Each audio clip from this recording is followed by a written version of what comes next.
नमस्कार भाई दोस्तों। आपको पता है जो पंजाब का मणिपुर बनने जा रहा है, कैसे बनने जा रहा है? डेरावाद पंजाब, अमृतपाल सिंह खालसा और गुरुद्वारा साहिब। किसी की समझ में आया? कुछ नहीं समझ में आया? अभी बताते हैं आपको। आज का वीडियो थोड़ा ध्यान से सुनना और हाँ, एक एक बात के ऊपर अमल जरूर करना। जो बात आपको बताई जाती ना आज, उस पर अमल जरूर करना, क्योंकि आपको एक एक बात बिल्कुल सच बताई जाएगी। ये जो डेरावाद चल रहा है पंजाब के अंदर ज्यादा डेरावाद चलता है। कैसे चलता है, कहां से चलता है, क्यों चलता है? किसी ने सोचा इस बात के बारे में? जब महाराजा रणजीत सिंह का राज खत्म हुआ था, अंग्रेजों का राज हो गया था संयुक्त पंजाब के ऊपर। उससे पहले 100 साल से भारत के ऊपर राज था, उसके बाद संयुक्त पंजाब के ऊपर राज हुआ 100 साल से। जब पंजाब वालों ने बगावत शुरू की तो अंग्रेजों ने दिमाग लगाया कि भाई इनको ताकत कहां से मिलती है। ताकत मिलती थी गुरुद्वारा साहिब के अंदर से। तो उन्होंने क्या किया, डेरावाद खोल दिया। अंग्रेजों के ही पुलिस वाले अफसर होते थे, वो डेरा खोल देते थे। मेरे को रात को सपना आया, मेरे को बाबा नानक ने ये बोलिया, मेरे को दशमेश पिता ने ये बोलिया, वो डेरा खुल जाता था। और पंजाब के लोग इतने भोले होते थे, उनके पीछे चल देते थे, उनकी भेड़ बन जाते थे। भेड़, उस टाइम से भेड़ ही बोला जाता है, वो भेड़ बन जाते थे। वो गुरु ग्रंथ साहिब से विमुख होके और भेड़ बन के और उनके साध मसंदों के पीछे चल देते थे। ये भेड़ें चलती रहती थी भेड़ें। लेकिन उसी टाइम पे जर्मनी के अंदर हिटलर पैदा हो गया। और हिटलर ने क्या किया, हिटलर ने इतनी बमबारी की कि जो यूके था, इंग्लैंड, फ्रांस था, जो भी कुछ था, इनका जो जहां पे राज था, इनका मेन राज था, उसको तोड़ के रख दिया। तो उस टाइम पे ध्यान से सुनना, उस टाइम पे अंग्रेजों ने 38 देशों को आजाद किया था। उनमें से एक था ये भारत था, साथ में संयुक्त पंजाब था। इनको आजाद कर दिया। जैसे ही आजाद हुए, अंग्रेजों फिर थे उस टाइम पर साध मसंद बने हुए थे, उनको भी जाना पड़ा। वो चले गए, डेरे खत्म हो गए, पंजाब फिर ठीक हो गया। लेकिन जब उस टाइम पे भारत सरकार बनी, भाई भारत के अंदर भारत का राज है, स्वतंत्र तो है भारत, तो भारत ने लोभ दिया पंजाब को, संयुक्त पंजाब को, कि आप हमारे साथ मिल जाओ, आपके हकों के ऊपर कान डाला जाएगा, कुछ नहीं होगा। उनको मिला लिया। उसके बाद क्या था, भारत सरकार कुछ भी गलत करती तो पंजाब से बगावत उठती। तो इन्होंने सोचा भाई पंजाब से ऐसे बगावत उठेगी तो काम नहीं चलेगा। इन्होंने क्या किया, फिर डेरे खोल दिए। भारत सरकार ने पंजाब के अंदर डेरे खोल दिए, ये मसंद फिर बिठा दिए पंजाब के अंदर। पंजाब की भोली भाली जनता फिर इनके पीछे चल पड़ी। मेरे को रात को सपना आया, बाबा नानक बोलिया, जाके लोगों की सेवा कर, लोगों का पुण्य कमा, लोगों का ये कर, लोगों का वो कर। लोग फिर पीछे चल दिए। ओहो, जो कुछ भी है साध है। गुरु ग्रंथ साहिब से विमुख होके और एक देहधारी के पीछे चल पड़े पीछे। तो ये चलता रहा। उस टाइम पे फिर बीच में आ गए संजय सिंह मिनवाड़ा खालसा। उन्होंने सोचा भाई ऐसे तो पंजाब का घाण हो जाएगा। उन्होंने इनके खिलाफ बोलना शुरू कर दिया। आनंदपुर साहब का मत्ता लेके आ गए तो इनकी आंखें फट गई, भाई अब तो गड़बड़ हो जाएगी, नहीं हो पाएगा। उस टाइम पे फिर क्या हुआ, दरबार साहिब पे अटैक हुआ। उससे पहले 1978 में प्रैक्टिस की गई कि दरबार साहिब पे अटैक कैसे करना है। 84 में अटैक हुआ, 78 में प्रैक्टिस कैसे हुई? किसी ने सोचा इसके बारे में? नहीं सोचा, किसी ने नहीं सोचा। अब आप सोचोगे अमृतपाल का नाम कहां पे आ रहा है, वो भी बताएंगे आपको। पूरा ध्यान से सुनना। अगर एक भी बात छूट गई ना आपसे तो आपको जिंदगी भर समझ में नहीं आएगा। अटैक हो गया, सब कुछ, सारा काम हो गया, सब कुछ निपट गया। फिर डेरे खुल गए तो डेरे चलते रहे। साथ में हर पंजाब के प्रत्येक गांव के अंदर गुरुद्वारा साहिब होता है, लेकिन साथ में मसंदों का डेरा भी होता है। वो डेरा क्यों होता है पता आपको? वो डेरा इसलिए होता है, जैसे ही पंजाब वाले लोग बगावत करते हैं, डेरे वाले बाबा पाखंडी उनको अपने पास बुलाना शुरू कर देते हैं ताकि उनका ध्यान हट जाए, उनको बगावत करनी है।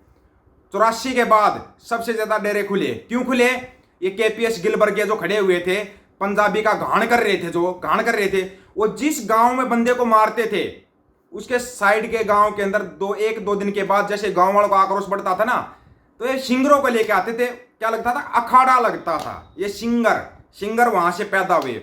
उस टाइम पे 2-1 सिंगर होते थे, गुरदास मान होता था, एक और वो मुस्लिम नाम था, क्या होता था, वो होता था। ये 1-2 सिंगर खुद गवर्नमेंट ने पॉपुलर किए थे। इनके अखाड़े लगा देते, लोगों का ध्यान उस तरफ हो जाता, और ये लोगों का मतलब गान करते रहते, पंजाब की जवानी का गान करते रहते। ये सिंगर जुड़े फिर डेरों से जुड़े। गुरदास मान तो बहुत पहले से डेरों से जुड़ा हुआ है। क्वाद से जुड़ा हुआ है क्या? ये तो बहुत पहले से डेरों को मतलब प्रमोट करता आ रहा है। ये सिंगर डेरे को प्रमोट करते रहे, डेरे बढ़ते रहे, पंजाब की जवानी का घाण होता रहा।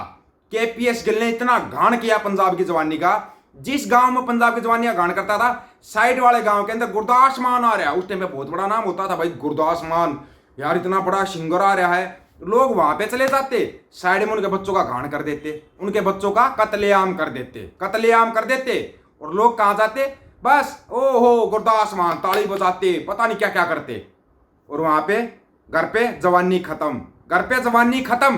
कभी सोचा इसके बारे में? नहीं सोचा। उस टाइम पे बड़े अखाड़े लगते थे सिंगरों के, बहुत अखाड़े लगते थे। आपको पता है जो अपना खालड़ा भाई की जो मूवी है, ये खालड़ा भाई की मूवी बहुत पहले बन गई थी, बहुत पहले, लेकिन वो मूवी रिलीज नहीं हुई। लेकिन चमकीला की मूवी पहले रिलीज होगी। मूवी दोनों मूवी एक सिंगर ने की थी, एक दलजीत दोसांझ ने। लेकिन क्या किया गवर्नमेंट ने, वो जो चमकीला की मूवी थी वो पहले रिलीज कर दी, ताकि जो पंजाब का युवा है ना वो चमकीला बने, ना कि खालड़ा बने। खालड़ा बनेगा तो क्रांतिकारी बनेगा, चमकीला बनेगा तो नचार बनेगा, भंड बनेगा, भांड बनेगा, ये बनेगा। तो इन्होंने क्या किया, चमकीला को पहले रिलीज किया और उसको हिट भी दिखा दिया, बहुत बड़ी हिट होगी भाई चमकीला, हिट होगी। कहां गई खालड़ा भाई की मूवी, कहां गई? किसी ने जिक्र किया? नहीं किया। क्यों? पता क्यों? क्योंकि हम लगे हुए हैं, मेरा डेरा, मेरा साध, मेरा राम रहीम, मेरा फलाना, मेरा ढिमकाना। क्या ये राम रहीम, आशाराम, बाबा नानक या दशमेश पिता गुरु गोविंद सिंह हमारे से बड़े हैं क्या? बड़े हैं उनसे बड़े तो छोड़िए, पैरों की जो जूती होती है ना उसकी धूल के बराबर भी नहीं है ये। लेकिन क्या है, लोगों को लगा रखा है, ये प्रमोट करते हैं, नचार प्रमोट कर देते हैं, डेरे फलते फूलते हैं, और उन डेरों में वो जाती है। बस बात को यही रोकता हूं मैं। क्यों रोकता हूं? क्यों पता है क्या? क्योंकि वो लेडीज जाती हैं, उनके लिए वो शब्द में यूज नहीं करना चाहता, लेकिन अगर वो लेडीज जाती है ना तो अपने आप समझ जाए वो कौन सी लेडीज जाती हैं।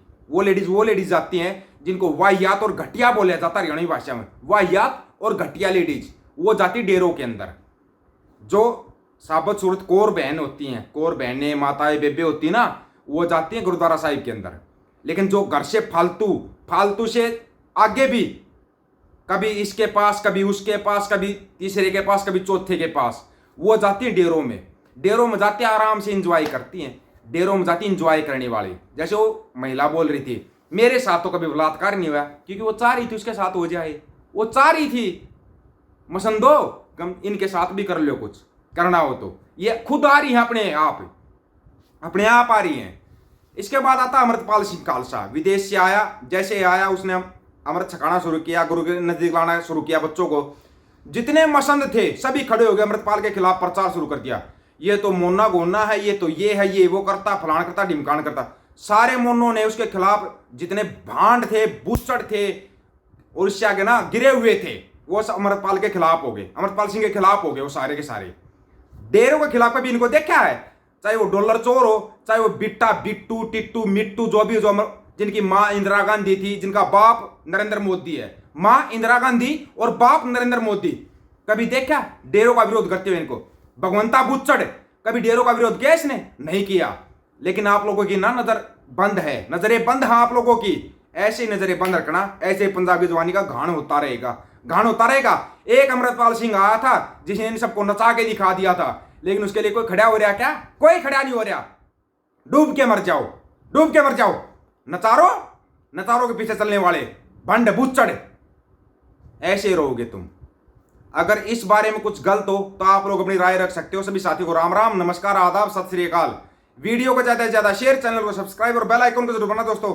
ऑफिशियल दीपक फौजी यूट्यूब चैनल। बात हक और सच की करेंगे, हक सच की बात हम करेंगे। वीडियो को शेयर करने की जिम्मेवारी आप लोगों की है। गज के आखो, वाहेगुरु जी का खालसा, वाहेगुरु जी की फतेह।